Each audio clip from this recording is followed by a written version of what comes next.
welcome to Rob from the Internet Talks About Beer, a show where we discuss different styles of beer, beer history, beer flavor profiles. We give shout-outs to breweries we think make exceptional beer, and we talk about whatever else comes to mind during the course of the conversation. I'm Rob, and if you appreciate this style of entertainment that I'm putting out there, a little bit of education, a little bit of bullshit, I'd appreciate it if you'd like the video, maybe subscribe to the channel, or tell your friends. We've all got friends that need to know more about beer because, beer is a great subject. All right. Without further ado, let's get started. Today, I am joined by guests from the Drep and Stone podcast. So if you would, fellas, tell me a little bit about yourselves, how you got into craft beer or beer in general, and what you do when you're not talking to people like me about beer. And also, who's Drep and who's Stone? Actually, we're still trying to figure that out. So maybe we'll actually figure it out in this episode. That'd be great. I'm Nick Stone of Drep and Stone. And I'm Kyle. I am the Drep of Drep and Stone. And the name comes from kind of a portmanteau, if you will, of our last names.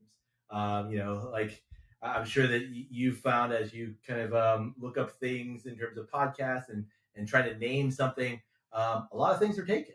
So for us, we just went with our names and kind of versions of that, and that's kind of how we came up with it. Yeah, we wanted something unique that would, separate us from the huge variety of drinking cliched names that was already out there, and wanted to try to find something original. And we had already had like an inside joke about Drep and Stone anyway, so we just decided to go with that. Yeah. Nice. So you said in terms of our craft beer relationship, right? Well, yeah, your craft beer or beer experience. How is it you guys got involved in the world of beer? I opened a can. I poured it into No, I think, amazing. I know, crazy, amazing. Crazy. Never heard that one. Yeah, I know. Super unique. I mean, you can also they have these like metal spigots. No way. Yeah, you can get those too. Crazy. For me, my introduction into craft beer and into the possibilities of the beer world really started in a college religion class. How apropos. Yeah. The professor who actually went to Colorado and was working for a bunch of different breweries out in Denver. He was teaching this kind of a popular culture religion class, and he just kind of mentioned offhand, like, and on the side as a hobby, I brew beer. I was like, you do what? Like, people can do that? People can brew beer themselves? So afterwards, I went up and I talked to him, and I was like, tell me more. So he kind of walked me through his whole setup. He talked about home brewing and talked about he brewed a habanero beer. And this was 15 years ago, before a lot of that stuff is kind of commonplace now. And it just blew my mind. And that's how I really started. Like, I started home brewing myself. I started getting into craft beer, and haven't looked back since. And it's been an interesting ride over the last. I mean, how many different styles have the collective has shifted to really liking? So yeah, it's been a lot of fun. Yeah, for me personally, it's way more of a cliche kind of generic story of it was just a social thing to do, and you'd go to parties in college, and like, this is just what people do. All right, we'll do that. But as you get older and you get more experience into it, and you get more interested into the styles and the characters of different types of beers and things like that, it just became more of a fascination that was interesting to get into. And do you brew as well? I do not, but I do drink Nick's brews. So I'm happy to taste test.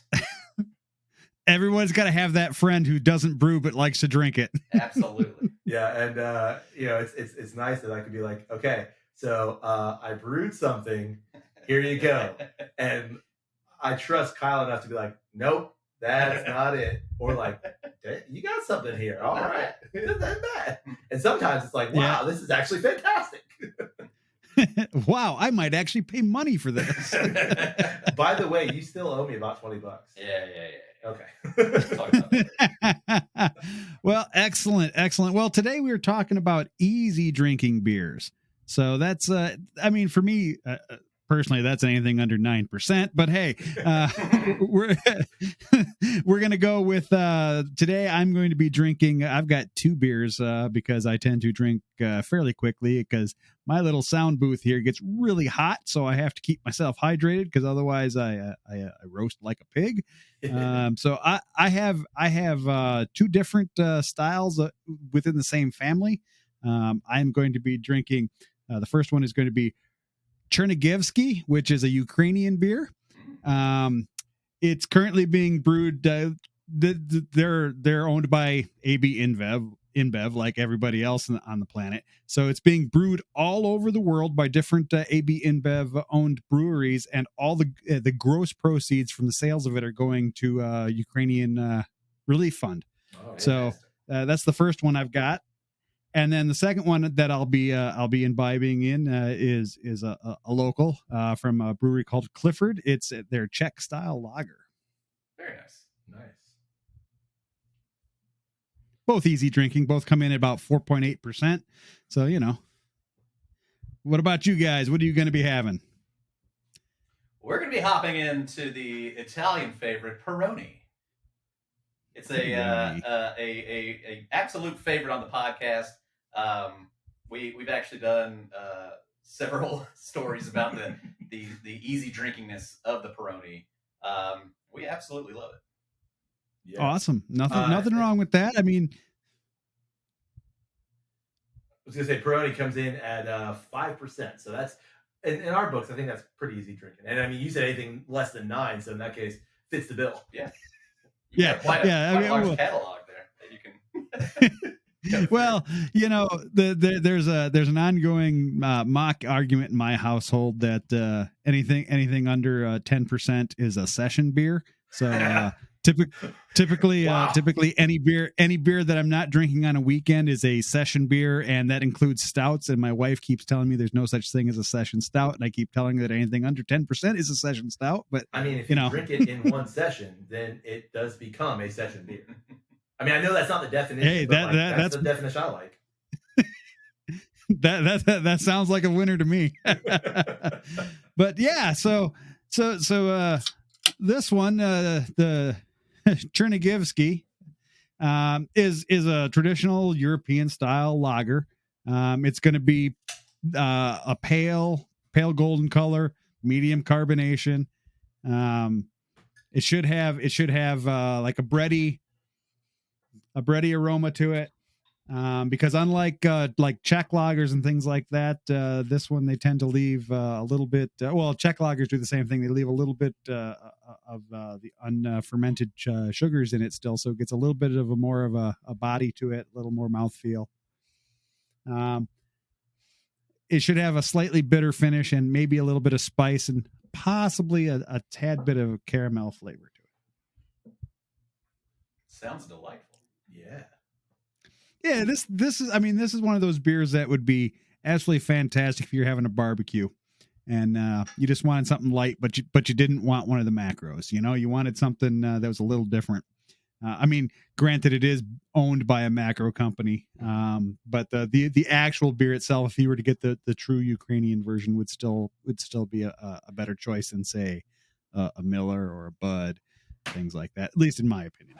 I mean, if you're into those beers, hey, more power to you. But that's not what this show's about. Did you get this at like a local grocery store? Did you have to go to a specialty shop for it? Where did you find it? So here in Ontario, the liquor laws are rather draconic and archaic, and we have to go to special stores to get any alcohol. Although they are starting to lighten up now, you can start getting some lower tier beers and ciders in grocery stores. But we have a store called the LCBO, which stands for the Liquor Control Board of Ontario. Very original name. And that's where you go to get all your craft beer and your whiskey. And it's very much, I don't know if you've ever bought alcohol in like Pennsylvania or things like that. The liquor laws there are very similar, where it's specialized stores for liquor, specialized stores for beer. I mean, they actually have a chain, the government controlled chain up here called The Beer Store. Nice. It's just white lettering. Just like you walk in, the guy's like, "You want a beer?" Good, because that's all we sell. Right. Yeah.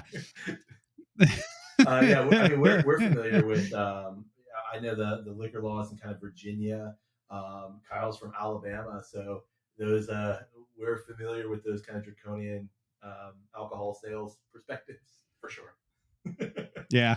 Yeah, I mean, I came from Illinois, where it's the Wild West, where you can go into a damn CVS pharmacy and get booze, or you can go to your gas station or your grocery store or the convenience mart on the corner. You know, coming up here was a big shock. What do you mean? There's only one place where I can go get my booze? Right. We've got listeners in Wisconsin that are like, you have to go to a special store.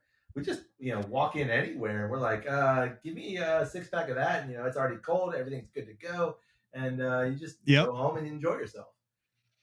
Yeah, that's the way it was in Illinois too. Where I lived about 30 minutes from the Wisconsin border. So yeah, going up to Wisconsin for beers was not unheard of. I had friends that lived just over the border, and sure. we'd go back and forth because the whole Midwest is like that. Really, I mean, what else is there? The booze flows. Yeah. I mean, you got snow for half the year. So what else you gotta do other than drink? Sounds right. Right. You got to drink. That's exactly it. I mean, like I was saying before we started recording, it was about 3 degrees Celsius here, which is about 37 degrees Fahrenheit. But it was nice and sunny, so it was in the sun it felt more like it was in the upper 40s. Which was nice. I was able to get outside today, and I had a beer at lunchtime, sitting outside for a few minutes before before the sun got eclipsed by a cloud and it got cold again. But another couple months, it'll be really nice up here, and I'll be able to open the pool again. Nice. Did we ever close the pool? Well, I don't know. I mean, we had a breeze come through today. I think it knocked it down to like 84. Ooh, it was crisp. Nice. Yeah. In fact, I did wear a sweater today. No kidding. Yeah, I was a little chilled. Wow. I know. Must have that AC cranking. And for people who might be wondering, where are you guys generally located at? We are in Central Florida, the Sunshine State. Central Florida. Yeah, the Sunshine State. I was actually in Orlando in February for work. Oh, very nice. And it was fantastic. I was able actually to get up in the morning and go for a run without wearing 6 layers of clothing, and I got up at 5 a.m. and it was like 65 degrees out, and I'm like, this is absolutely fantastic. Shorts and t-shirts, and away I go. And it was funny because I was out and I was running at this time in the morning, even though I know I don't look like your typical runner, but I do run, however slow it is. I saw a guy wearing a goddamn puffy coat and a hat, and it's 65 degrees Fahrenheit. I'm like, what the fuck is wrong with you? That guy's a Floridian. It's really funny. Like, I mean, that's kind of like the joke around here. Is like you can always spot someone from up north. You can always spot a Canadian because it's like it's January. Why are you in the water at the beach? What's going on here? You can always spot the Floridians. Right. Like it's 65, but they're just bundled up. They got like hoodies on and parkas. They're sitting like, God, it's so damn cold. Got that flannel on. Right. Whereas people from anywhere north of like Tennessee are like, man, this is what beautiful weather, and I'm going to wear shorts and flip flops and sit out on the beach and drink beer. And well, see, that's the irony. I don't know if you look down at this guy's feet, but he was probably wearing flip flops. Like he had like his whole body was covered in 6 layers of just parka, but he was wearing flip flops. Back. Oh man. So what do you guys typically talk about on your podcast? So generally our format is we start with a drink of some sort. We tend to lean whiskey, but we definitely go to local breweries to do episodes. So we're definitely not adverse to beer or tequila or gin or whatever. But we always start with the drink to kick off the episode, and then we pick topics that can range from movies to philosophy to teaching to anything. Like we try to not pigeonhole ourselves too specifically to any one genre, because our podcast started out of conversations that we would have at lunch together, and we liked that how one day to the next our conversations would evolve over such a broad variety of topics, and we just kind of wanted to keep that going on the podcast. You got a problem with niche podcasts like ones about beer? I see how it is. Not at all. Not at all. We just knew that was already out there. Yeah. And that, that's it. That's the point. Like we know that there are people that are niche that do talk about specific things. And we're like, we're not experts in any one thing, but we like to have conversations with each other, and we like to talk about a wide variety of topics. So let's see what happens. And so far it's been, well received. It's been a lot of fun, and we like plugging away at it. Yeah, no, I mean, there's nothing wrong with that. I mean, I know that I'm in a sea of a ton of other people that talk about beer, but I try and make my show more feel like more like it's just a couple of people sitting around shooting the shit about beer. Totally. I try and throw a few facts in there now and again, but like the proper serving temperature for this style of beer that I have is between 40 and 45 degrees Fahrenheit, and the typical glassware would be a fluted style, although I am using a modified fluted style. see how I slipped those facts in there nice good. and easy? That's good, man. Definitely. I was gonna say something like beer's wet. Yeah.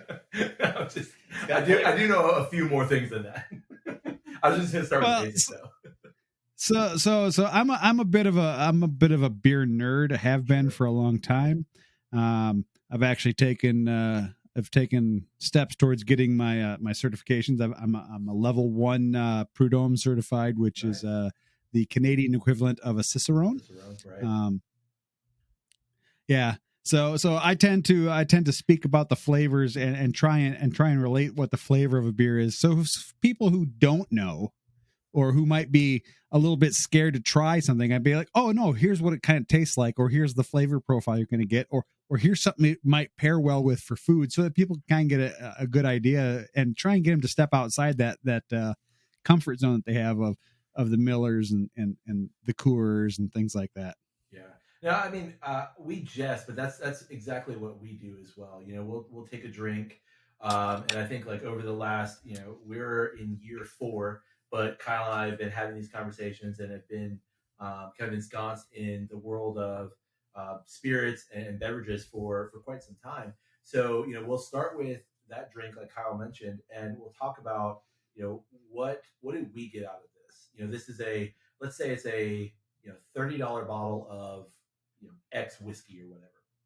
What are we getting out of this? What are the notes on the nose? What are the notes on the palate? What are the notes on the finish? And is this bottle worth that price? Is this something that we would recommend other people go try as well? Gotcha. I like to do that too. When I was in Orlando, we hit I can't remember the name of it, ABC Liquors or something like that. And I'm grabbing some craft beer from them to take back to my hotel room, and at the cash they had this those little like flask size bottles of whiskey. They're I don't know what they are, like 6 ounces or something like that. Those right. not the little like not the mini bar size, but like that neck size before you actually get to like a real size bottle of whiskey. Something like that. Yeah, like a 300 ml bottle, and they had a bourbon. I don't remember the name of it. They had a bourbon at the cash, a 300 ml bottle for $5. Oh. I'm like, oh my god, this has got to be terrible. I have to try it. and it was terrible. I mean, it was like drinking paint thinner. I don't remember the name of it, but I poured myself. I poured myself a double. And I'm sitting in my hotel room watching TV. It was sci-fi or something like that. And I take a drink of it, and I literally shuddered. I'm like, and then I walked over to the little sink, and I poured the glass and the rest of that bottle down the drain. That was your experience. But I had to try it. I'm like, a $5 bourbon. I gotta try this. I know it's going to be terrible, but I gotta try it. Yeah, there's unfortunately there are a lot of $5 bourbons. Some are palatable. They're most hard to not. recommend. It's hard to find one that's a recommended one. They're hard to recommend. Yeah. Are you on the skids? Has your life completely bottomed out? Well, try this $5 bourbon. We've got a drink for you. Are you just drinking to forget? Well, there you go. Because That's right. Are you drinking to forget? we're not quite sure what. Excellent. Right. So tell me, you're drinking your Peroni there. What kind of flavor does Peroni have if people haven't tried it? So for me, putting you on the spot. No. Putting on the spot. You're totally good. For me, on the nose, it's light. It's floral. There's a really nice freshness to it. It almost reminds me, if anyone's had like a Radler, that German kind of classic grapefruit or lemonade, just super easy drinking beer. It reminds me of that without the lemonade, just really bright, fresh. I'd say a little bit malty on the nose too. That's what I've always been impressed with about Peroni, is that for the light beer that it is, I feel like it has far more upside on the flavor than what you normally would get in a light beer. The maltiness, there's a sweetness that comes through, almost like a wheat kind of a flavor to it, but very like bready, but not like a heavy, like a heavy Irish soda bread, but bready like a light, like almost like brioche maybe. Yeah, sourdough, Wonder Bread. Ooh. There's other bread than Wonder Bread. That's basically how I was trying to get at. It's got a wonderful palate. It tastes of craft singles and Wonder Bread. You can't beat it. That's right. It's an American staple. I mean, it's an Italian staple. Now we kind of we talk about beers like this, and I know that before we started recording, back and forth, we were talking about like the easy drinking nature of this. Sometimes we characterize beers as like lawn mowing beers. Like this is a beer that afterwards you could very easily, you're taking a break while you're mowing the lawn. It's hot. You're parched. I'm going to drink this, and it's easy going. There's nothing that is refreshing. Yeah, it's refreshing. There's nothing challenging about it. Yeah. If you want to have a few, you're going to be just fine doing so. Yeah, well, and that's the whole point of the light beer. I mean, it's designed to be easy drinking. It's designed to be thirst quenching, and designed so you can have a few and not, one, feel wrecked, and two, not feel as guilty about drinking more than one or two of them.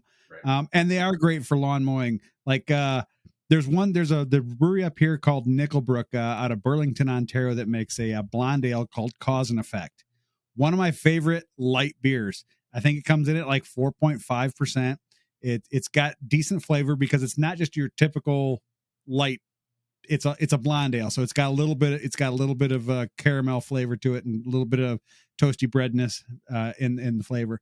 But I have been known to grab a 16-ounce can, which is 473 milliliters for those of us in the metric world, and throw it in the cup holder of my lawnmower while I'm doing the lawn and drive around drinking beer. Right way to do it. Yeah, keep those lines nice. And there's absolutely nothing wrong with that. No.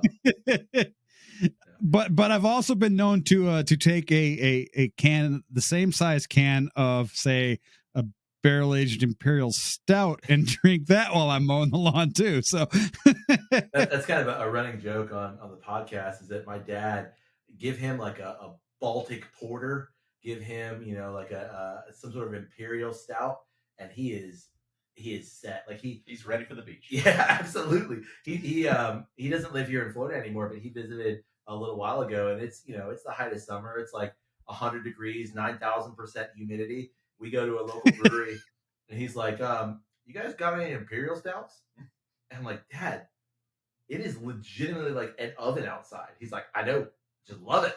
So like the man is outside sweating to death, drinking this just thick, delicious Imperial Stout. But I'm like, not the time or place, man. No, drink what you want. Your dad's right. That I'm the same way. It could be 95 degrees Fahrenheit outside in the blazing sun, and given the choice between, say, a blonde ale or a barrel aged imperial stout, I'm gonna pick that goddamn stout every goddamn time. I mean, that's so good.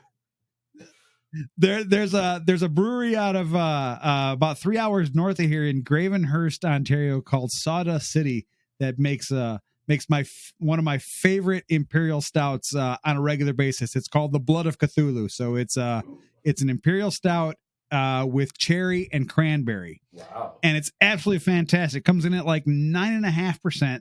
So it's technically a session beer. And I buy a case of it at a time. And that way, because they make it once a year. So I buy a case, sometimes two. So I make sure I have enough to get me until the next time that they make it. And because it's imperial, it sticks around long enough and doesn't go off on flavors and things like that.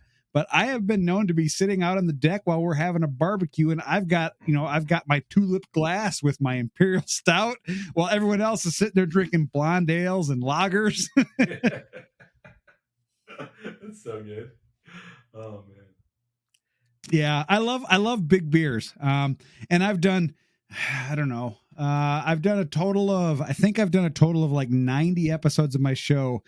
And I think there's probably 20 of them that are on stouts, imperial stouts, Baltic porters, because it seems like it's funny every time I'm like, so, because I typically let my guests decide what we're going to talk about, what style of beer, because I want to know what people like, right. And I want to talk about what other people like, because if it was me, it'd be things like barrel aged stouts and barley wines and Baltic porters and things of that nature all the time. But, and it's funny how many people have said, oh, I love stouts and porters and I love barrel aged beers and I love barley wines. And I'm like, cool.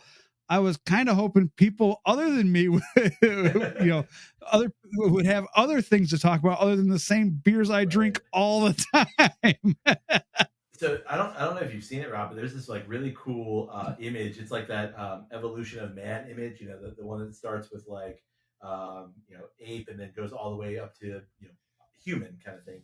And it's actually the evolution of a beer drinker. And it starts with like your kind of Michelob Ultra, Bud Light, and then you go through the stages of like IPA and EIPA, Baltic porters, sours, and then it ends back up at like Bud Light or Michelob, something like that. And right, like, we've talked with people. I'm like, that is so true. Like I'm kind of in that stage of like I love all of these beer styles, but sometimes I just want something that like is easy drinking. And if I want to hang out, I want to drink a couple at a time. I'm not going to feel heavy. I'm not going to feel weighed down. And that, again, that's not to say that I think either one of us, like, we both like all of those styles of beer, but it's like, okay, let's just do something easy drinking.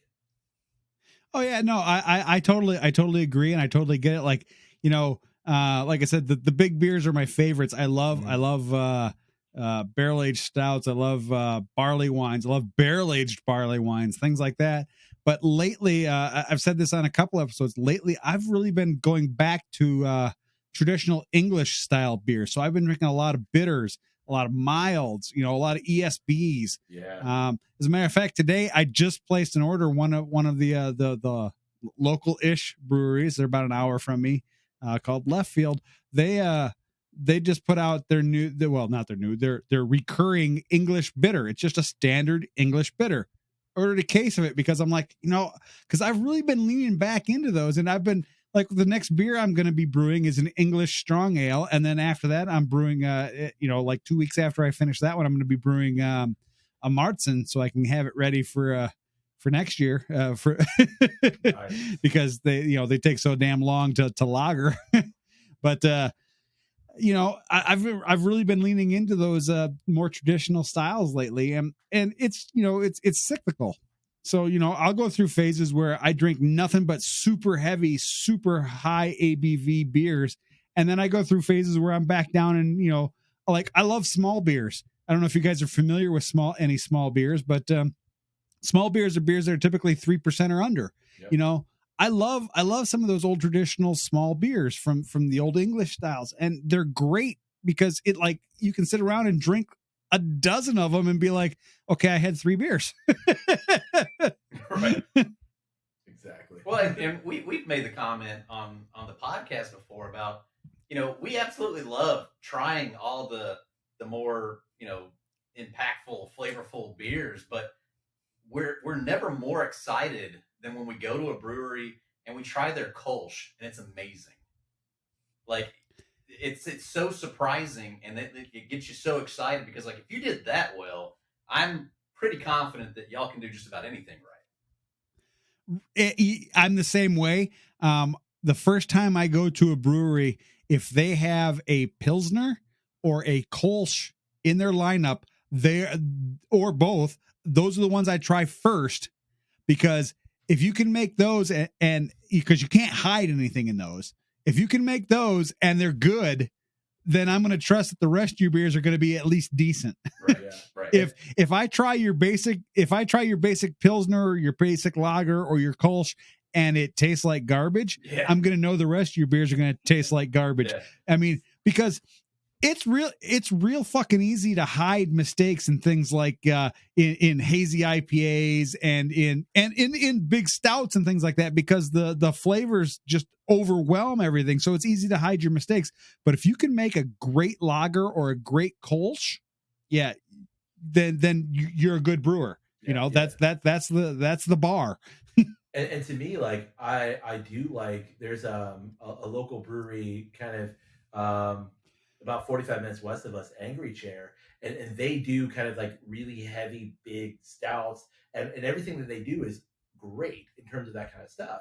But then I'm looking at it and I'm like, okay, this is awesome. But yeah, you're right. You can hide behind a lot of things. You can hide behind these big, bold flavors. So what do you do when you've got something that's 4 or 5 and you've got a couple of flavor profile notes? Are you able to pull it off? And for them, yes, they are able to pull it off because they have really skilled brewers and things like that. But it's so often you'll go to a brewery and it's like, here, try this thing. I'm like, yeah, but I mean, all these flavor notes are cool, but what is your beer? What is your flavor profile? Is it if you can capture that in a Kolsch or in a Pilsner or a light lager or something like that, I'm way more interested in that because I know, and I'm sure Rob, you know too, like that takes so much skill to pull off and so much brewing knowledge to like do that well. I'm way more interested in that. Yeah. Well, like I said, if you can do a Pilsner or just your run of the mill lager or a Kolsch well, then I will trust that you can do other beer styles well, because you can't hide mistakes. If there's a mistake in a Pilsner or a Kolsch, you're going to pick it up. You're going to be, oh, this tastes like cardboard, or this tastes like, you're going to be like, yeah, no, I'm not trying any of your other beers. I'm out of here. Right. Exactly. 100%.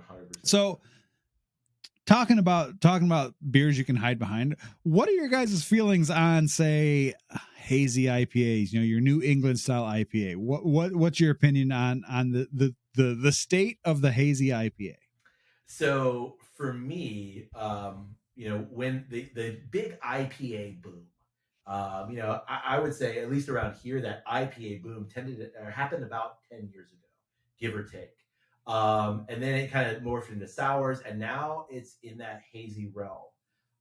I don't mind a hazy by any means, but I think it's one of those styles of beer that is overdone. The beer craft beer world, the beer world as a whole, it's like they latch onto a style, and I think we're all guilty of this in some realm. But latch onto a style, and like now everyone's producing a hazy. So then you've got a beer case full of hazies, and there's nothing wrong with that. But like, where is the variety? And I mean, for me, I know that there's only so much you can do with that. Now you're pushing all these interesting hybrid strains of hops, and cool, you're playing with flavor profiles, but they all kind of tend to be in that same realm because they're all relatively the same style. So I'm not opposed to them, Right. but I think it's just that like the flooding of the market that I'm like, oh, okay, because I like a good hazy, but They're everywhere. Yeah, I see it the same way. Almost like I see bourbon. Of like, it's kind of hard to find ones that are like unique and special that really stick out, that really get you excited. They're all just kind of tend to usually be in that same generalized format, and so whenever you get one, it fits that mold. You're just kind of okay. What do you have that's different? What do you have that's exciting? Yeah. One of my biggest complaints is you go to a brewery and say they have 12 lines on tap, 9 of them are IPAs. Right.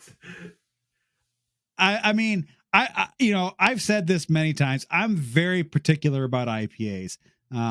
In my world, the only thing that is actually an IPA is an old school English IPA. Mm-hmm. A hazy IPA is not an IPA. It's a juice beer that for people who want to say they like IPAs. And a West Coast IPA is for people who've been jilted by too many lovers because it's just as bitter as you can get. But, that's one of my biggest complaints is like, I can't remember where I was. I think it was when I was in Florida. I went into a brewery and they had nine beers on tap and 7 of those 9 beers were IPAs. I'm like, okay, what if I don't want an IPA? Well, then your choice is, well, we have this Pilsner or we have this Irish Red. Well, great, but what if I'm in the mood for, say, a stout? Yeah.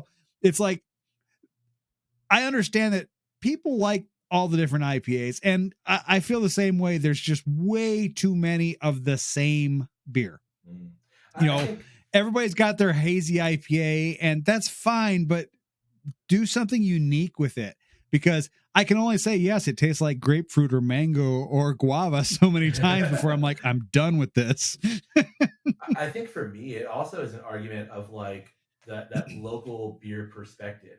When you visit these kind of what's been established as beer meccas, if you will, of Oregon and Denver, parts of California, Asheville, North Carolina. At least for us here, you have breweries that like, okay, if you want this particular style, that's the brewery you're going to go to.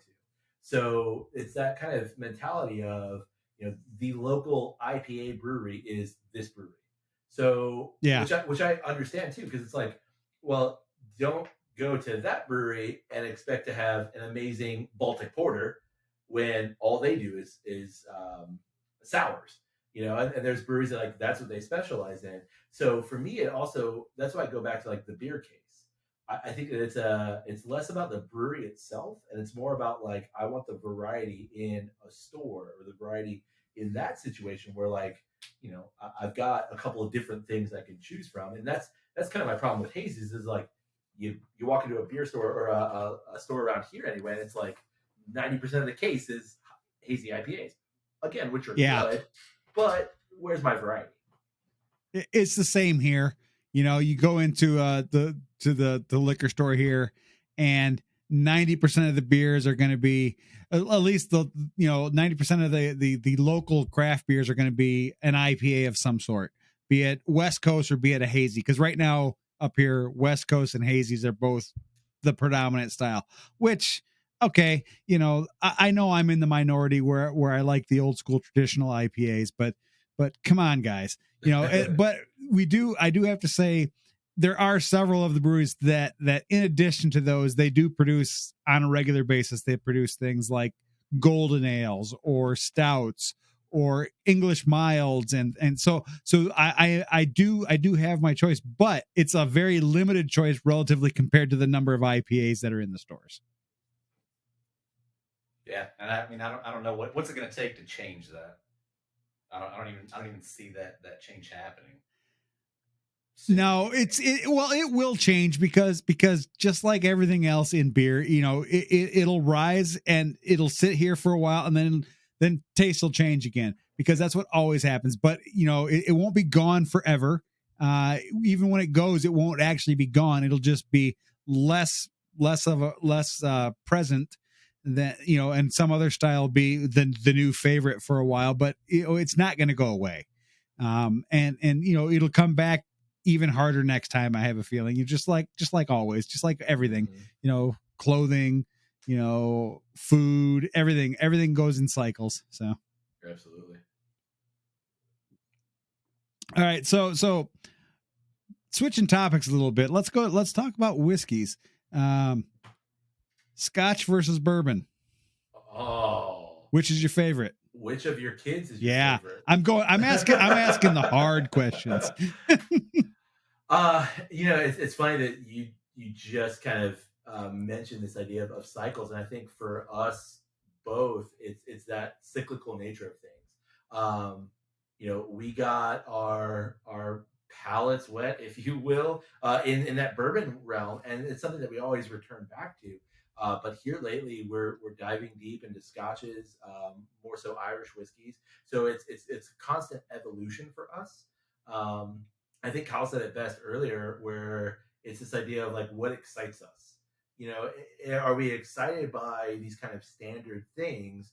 Not as much. So, what are distillers producing that we find interesting? What expressions can we find that we're like, that is something that is non traditional and we like it because of that? Okay. So, I don't know if Keeping that that's in, not an answer. no, but keeping that in mind, tell me what is your current favorite Scotch? Easy for you.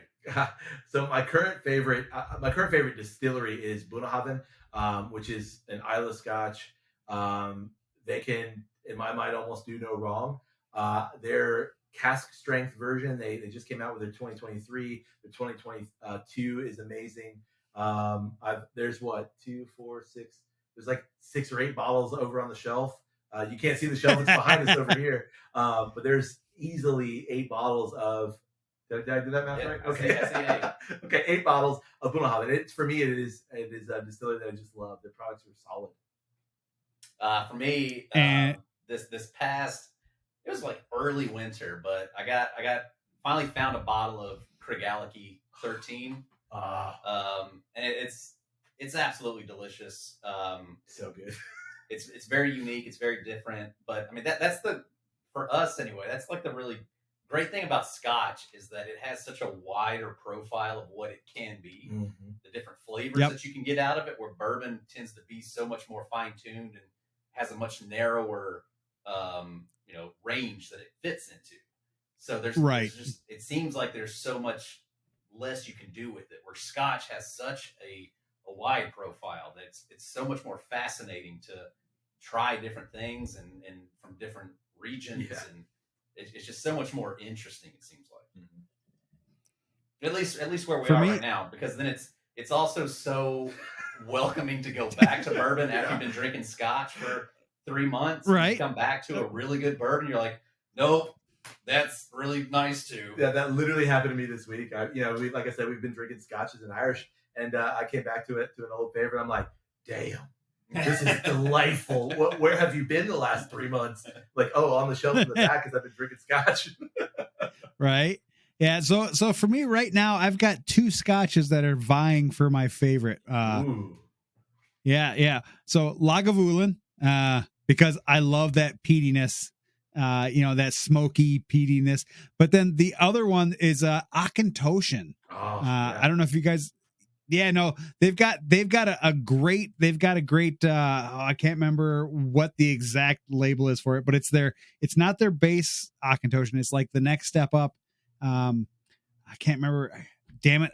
I don't want to have to run upstairs and grab it, but it's absolutely fantastic. And depending on my mood, am I feeling the smokiness, the peatiness, or do I just want that, just a slight bit less of that smoky peatiness would determine that. You said you were drinking Irish whiskeys a lot. My favorite Irish whiskey of all that I've come across is Writer's Tears. I don't know if you guys have had that one or not. We have. I first tried it when I was over in Ireland a couple of years back.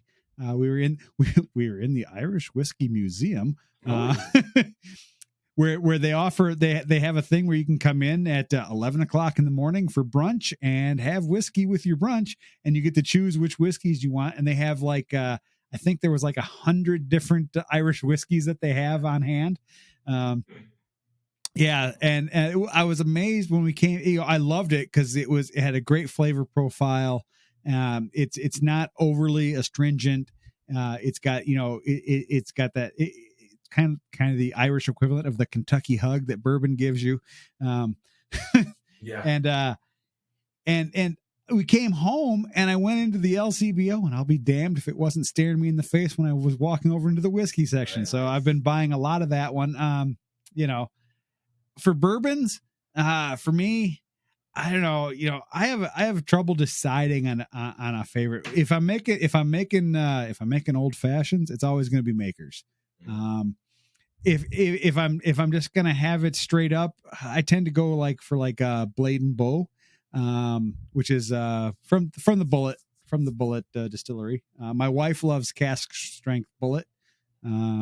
But if I'm looking for something cheap, there's always Evan Williams. So that's one of the go-tos as well. Yeah, like I said, like you can't see it just because of how we have everything positioned here. But behind you is a rather extensive whiskey shelf, and I think for both of us, kind of in the world of people who talk about whiskey, it's a thing to like highlight everything on your whiskey shelf, and we'll do that occasionally here and there. But for us, it's more about the bottle that we're drinking now, the conversation that we're having.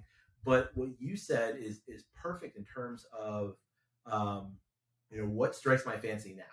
What am I interested in now? Like I'll go through one of my favorite peated scotches is Lagavulin. I mean, it's great, but then maybe I want something a little bit harsher. So I'm going to go with Lefroy, and I'll hit the Lefroy 10. Or what if I want something a little bit more than that? I'll go Lefroy cask strength. And it just, it depends on the mood at the time. Do I want something that's a little more easygoing? Do I want something that's going to challenge me? Do I want something really complex? And I think that's something that we also strive to tell our listeners is like, first of all, drink it how you want it, drink what you like, but try other things. Same with you. Talking about beer, don't pigeonhole yourself into blue can beer. There's not anything necessarily wrong with that, but try other things. Try and expand your horizons. Yeah, because it's always going to change your perspective on that thing, and just give you a better understanding of what maybe what it is that you like so much about that blue can. You're going to understand that a little bit better from going over there and trying that thing and coming back to it. Mm-hmm. Right. Yeah. No, I agree 100%. Like I said, I have nothing against people who love their Bud Light and the Miller Lite, but step outside your comfort zone. Try something different. You might find something else you like just as well. Yeah, absolutely.